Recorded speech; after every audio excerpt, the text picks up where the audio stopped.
Alfredo Haver, Andiamo!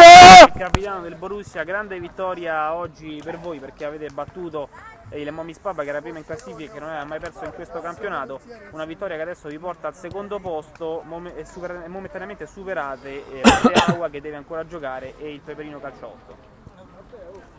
È una partita molto tirata, cioè questi sono bravi veramente, giocano, corrono, sono partiti con l'handicap di giocare in 7 e magari poi a lungo andare un po' l'hanno accusata.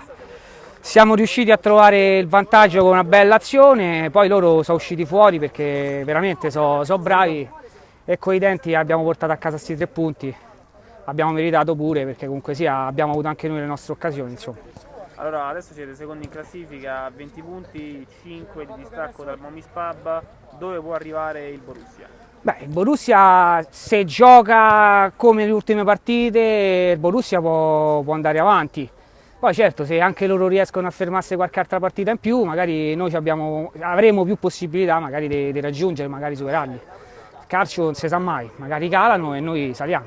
Però se giochiamo così possiamo risalire sicuramente. Perfetto, grazie. Grazie a voi.